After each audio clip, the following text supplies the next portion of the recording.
السلام عليكم ورحمة الله وبركاته. إن الحمد لله نحمده ونستعينه ونستغفره ونعوذ بالله من شرور أنفسنا ومن سيئات أعمالنا. من يهده الله فلا مضل له ومن يضلله فلا هادي له. ونشهد أن لا إله إلا الله وحده لا شريك له ونشهد أن محمدا عبده ورسوله. أما بعد. أعوذ بالله من الشيطان الرجيم بفضل بسم الله الرحمن الرحيم. وخلق منها زوجها وبث منهما رجالا كثيرا ونساء واتقوا الله الذي تساءلون به والأرحام إن الله كان عليكم رقيبا. صدق الله العليم. கண்ணியத்திற்குரிய அல்லாஹ்வின் நல்லடியார்களே, சகோதரர்களே, சூரத்துல் நிசா என்று சொல்லக்கூடிய அத்தியாயத்தினுடைய முதல் வசனத்தினுடைய அந்த சிறப்புகளையும் அதில் சொல்லப்பட்டிருக்கக்கூடிய அறிவுரைகளையும் நாம் பார்த்து வரோம். அதுல நேற்று அல்லாஹ் கூறியது, மனிதர்களே, அல்லாஹ்வை நீங்கள் அஞ்சிக் கொள்ளுங்கள், மேலும் நீங்கள் அனைவரும் ஒரே ஆன்மாவிலிருந்து படைக்கப்பட்டுள்ளீர்கள் என்கின்ற ரெண்டு செய்தியை அல்லாஹ் கூறினார். ஒன்னு இறையச்சத்தை பற்றியும், இரண்டாவது செய்தியாக அனைத்து மக்களும் ஒரே ஆன்மாவிலிருந்து படைக்கப்பட்டவர்கள் தான் என்கின்ற மனிதநேயத்தை பற்றியும் அல்லாஹ் பேசக்கூடிய செய்தியை பார்த்தோம்.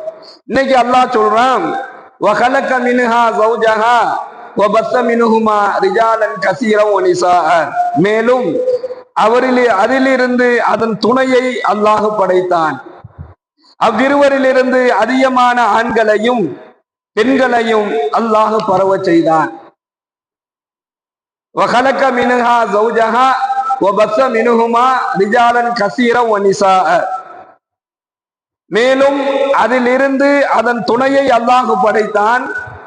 அவ்விருவரிலிருந்து அதிகமான ஆண்களையும் பெண்களையும் அல்லாஹ் பரவ செய்தான். வத்தகுல்லாஹ், நீங்கள் அல்லாஹ்வை அஞ்சிக் கொள்ளுங்கள். அல்லதி தஸாலுன பிஹி வல் அர்ஹாம், உறவுகளை துண்டித்து வாழ்வதையும் உறவு முறைகளை துண்டிக்கும் விஷயத்திலும் நீங்கள் அல்லாஹ்வை அஞ்சிக் கொள்ளுங்கள். இன்னல்லாஹ் கான அலைக்கும் ரகீபா, நிச்சயமாக அல்லாஹ் உங்களை கண்காணித்துக் கொண்டே இருக்கிறான் என்பதாக அல்லாஹ் சொல்லக்கூடிய ஒரு செய்தியை பார்க்கிறோம். இதுல மன அமைதி இதுல அல்லாஹ் சொல்ல வரக்கூடிய முக்கியமான செய்தி என்ன அப்படின்னு சொன்னா, குடும்ப உறவுகளையும் கணவன் மனைவியுடைய உறவுகளையும் அல்லாஹ் பேசுறான். ஒரு கணவனினுடைய அவனுடைய விழா எலும்பில் இருந்துதான் ஒரு மனைவி படைக்கப்படுறா. அந்த உறவு இருக்குது, அந்த உறவின் மூலமாக வரக்கூடிய உறவுகள் இருக்குது.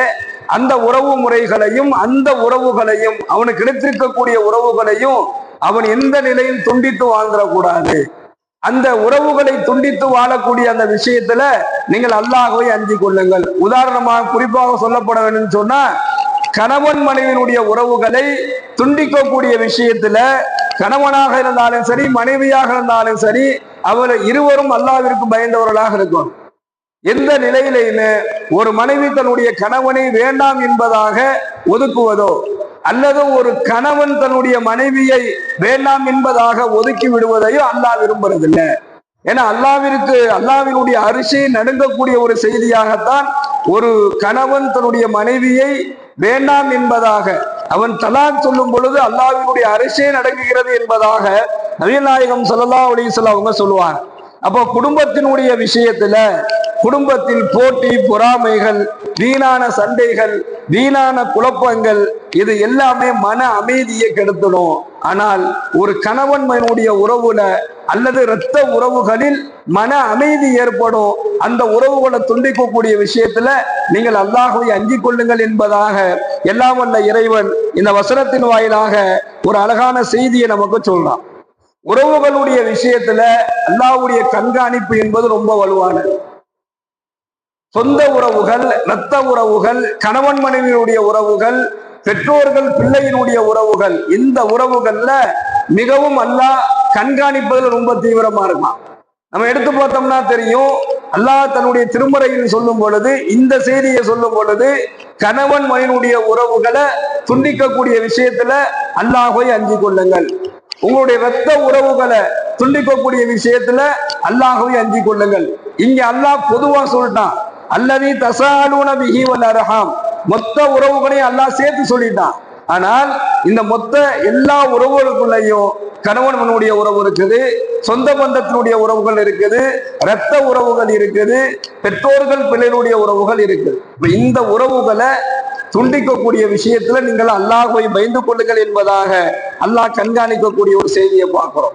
ஆதமினுடைய விலா எலும்பில் இருந்துதான் ஹஸரத்னா ஹவ்வா அலைஹிஸ்ஸலாத்து வஸ்ஸலாம் அன்னவர்களை அல்லாஹ் படைக்கிறான்.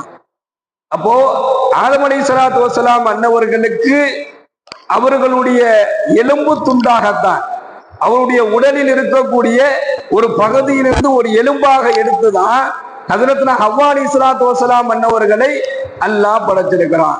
அப்போ ஒரு கணவனினுடைய விலா எலும்புதான் மனைவியாக இருக்கிறான்.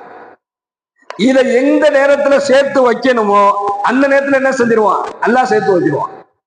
அப்போ மனைவி என்பவள் யார், அவளோடு நாம் எப்படி உறவுல இருக்கணும், அவளோடு நாம் எப்படி பரஸ்பரமா இருக்கணும், அவளை எப்படி நாம் பேண வேண்டும் என்பதையும் இந்த வசனத்தின் வாயிலாக அல்லாஹ் சொல்லி கொடுக்கிறான்.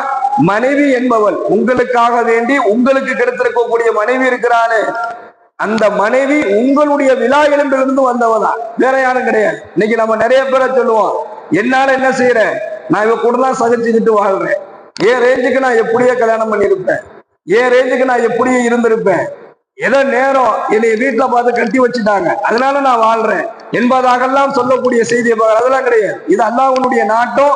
அவ எலும்புல இருந்து படைக்கப்பட்ட உன்னுடைய எலும்பினுடைய ஒரு துண்டு தான் உன்னுடைய மனைவி. அதை அல்லாஹ் நிர்ணயம் செஞ்சுட்டான். அவனிலிருந்து அவளை அல்லாஹ் படைக்கிறான். அப்ப யார்கிட்ட இருந்து யார் அல்லாஹ் படைக்கிறானோ, எந்த ஆணிடத்தில் இருந்து எந்த பெண்ணை அல்லாஹ் படைக்கிறானோ அந்த பெண்ணை அந்த ஆணோடு சேர்த்து வைத்து விடுவான். அது சேர்ந்துடும். அது எங்க இருந்தாலும் அல்லாஹ் சேர்த்து வச்சிருவான். அப்ப கணவன் என்பவனுடைய விலா எலும்புதான் மனைவி. அவனுடைய அந்த மனைவியினுடைய அன்பையும் உறவில் தான் மன அமைதி இருக்குது என்கின்ற ஒரு செய்தியையும் அல்லாஹ் என்ன செய்யறான், இந்த வசனத்தின் வாயிலாக என்னுடைய விளக்க உரையில நம்மளால பார்க்க முடியுது. திருமணம் செய்தால் நிம்மதி போயிடுவாங்க, திருமணம் செய்தால் சந்தோஷத்தை இழந்து விடுவ என்பதாக சொல்லுவாங்க. ஆனால் அல்லாஹ் சொல்றான், திருமண வாழ்க்கை கணவன் மனைவியினுடைய வாழ்க்கையில உங்களுக்கு மன அமைதி இருக்குது என்பதாக அல்லாஹ் சொல்றான். பெருமானார் ஸல்லல்லாஹு அலைஹி வஸல்லம் அவங்க சொல்றாங்க, கைருக்கும் கைருக்கும் லி அஹ்லிஹி வ அன கைருக்கும் லி அஹ்லி. உங்களில் சிறந்தவர் தன்னுடைய மனைவி இடத்திலையும் தன்னுடைய குடும்பத்தார்களிடத்திலையும் சிறந்த முறையில் நடப்பவர் தான் உங்களில் சிறந்தவர். நான் என் மனைவி இடத்திலையும் என் குடும்பத்தார்களிடத்திலையும் சிறந்த முறையில் நடக்கிறேன் என்பதாக பெருமானார் ஸல்லல்லாஹு அலைஹி வஸல்லம் அவர்கள் சொல்லக்கூடிய ஒரு செய்தியை பார்க்கிறோம். திருமீதில் இந்த ஹதீஸ் இடம்பெறுது. அப்போ மனைவி இடத்துல யார் சிறந்த முறையில் நடக்கின்றாரோ அவர் தான் சிறந்தவர். சிறந்தவர் என்பதற்கு எவ்வளவோ நிலைகள் இருக்குது. உங்களில் தர்மம் செய்யக்கூடியவர், உங்களில் இபாதத் செய்யக்கூடியவர், உங்களில் திக்ரு செய்யக்கூடியவர் சிறந்தவர் என்பதாகலாம் சொல்லலாம். ஆனால் பெருமானார் ஸல்லல்லாஹு அலைஹி வஸல்லம் அன்னவர்கள் மனைவி இடத்திலையும் குடும்பத்தார்களிடத்திலையும் யார் நல்ல முறையில் நடப்பாரோ அவர் தான் சிறந்தவர் என்பதாக சொன்னார். என்ன காரணம்னா, மனைவியோடு ஒரு கணவன் நல்ல முறையில் நடக்கணும் என்பதை இந்த வசனம் நமக்கு சொல்லி காட்டுவதையும் அதனுடைய வாயிலாக பெருமானார் ஸல்லல்லாஹு அலைஹி வஸல்லம் அவர்கள் சொல்லக்கூடிய அந்த ஹதீஸையும் நம்ம பார்க்கிறோம். மேலும் ஸல்லல்லாஹு அலைஹி வஸல்லம் அன்னவர்கள் கூறுகின்றார்கள், ஒருபோதும் அவர்களை நீங்கள் வெறுக்காதீர்கள், ஒருபோதும் அவங்களை நீங்க வெறுக்காதீங்க. லா யஃப்ரக் முஃமினுன் முஃமினத்தின், அல்லாஹ் மீது நம்பிக்கை கொண்ட ஒரு விசுவாசியான நல்ல கணவன் என்ன செய்ய மாட்டான், தன்னுடைய மனைவியை ஒருபோதும் லா யஃப்ரக் வெறுக்க மாட்டான் என்பதாக பெருமானார் ஸல்லல்லாஹு அலைஹி வஸல்லம் அவங்க சொல்றாங்க. இன்னைக்கு எவ்வளவோ வெறுப்புகளை ஒரு கணவனாக இருந்து மனைவியின் மீது எத்தனை வெறுப்புகளை அள்ளி வீசக்கூடிய ஆண்களை நம்மளால பார்க்க முடியும். மனைவியின் மீது எத்தனை அவதூறுகளை பறக்கக்கூடிய கணவர்களை நம்மளால் பார்க்க முடியுது. மனைவியை வேண்டாம் வெறுப்பாக அவளை சேர்த்து வாழக்கூடிய எத்தனையோ கணவனை நம்மளால பார்க்க முடியுது. ஒவ்வொரு நாளும் வார்த்தைகளாலும் செயல்களாலும் துன்புறுத்தக்கூடிய எத்தனையோ கணவர்களை நம்மளால பார்க்க முடியும். எவ்வளவு பிரச்சனைகளை சகித்து கொண்டும் சமாளித்து கொண்டும் குடும்பங்களை நடத்தக்கூடிய துணை பெண்களை என்ன செய்ய முடியுது, நம்மளால பார்க்க முடியுது. ஆனால் அல்லாஹ்வுடைய தூதர் சொல்றாங்க, யார் மேல சொன்னாங்கல்ல, யார் உங்கள் மனைவியிடத்துல சிறந்தவரோ, யார் மனைவிடத்துல சிறந்தவரா இருக்கிறாரோ அவர் என்ன செய்ய மாட்டார்,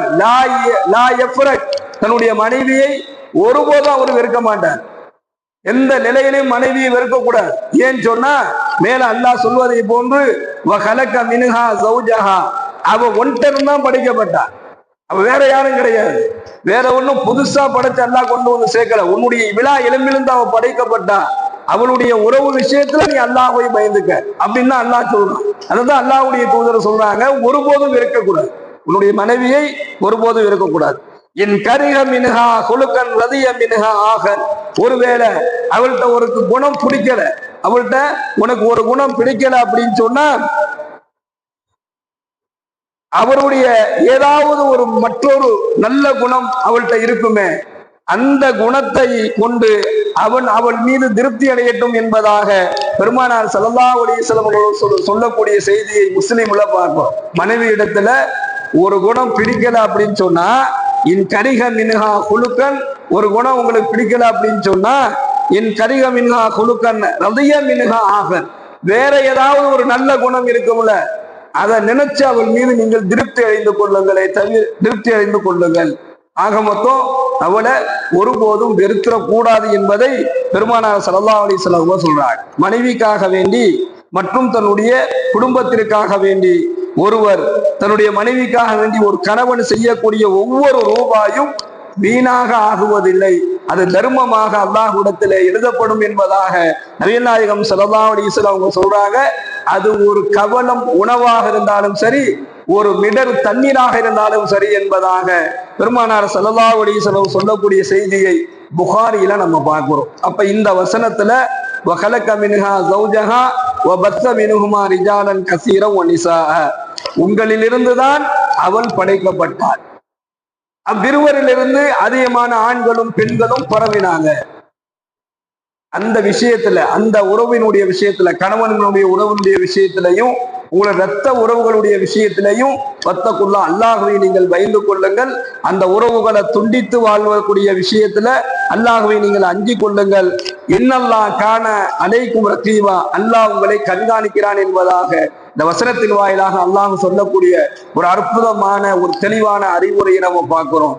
எல்லாம் வல்ல இறைவன் நம்முடைய உறவுகளோடு சேர்ந்து வாழக்கூடிய நிலையை நம் அனைவருக்கும் ஏற்படுத்தி தருவானாக. வாயிர்தவானா அல்ஹம்துலில்லாஹி ரப்பில் ஆலமீன். சுப்ஹானல்லாஹி வபிஹம்திஹி சுப்ஹானக அல்லாஹும்ம வபிஹம்திக வனஷ்ஹது அல்லா இலாஹா இல்லா அன்த வனஸ்தக்ஃபிருக வனதூபு இலைக். சுப்ஹான ரப்பிக ரப்பில் இஸ்ஸத்தி அம்மா யசிஃபூன் வஸலாமுன் அலல் முர்ஸலீன் வல்ஹம்துலில்லாஹி ரப்பில் ஆலமீன்.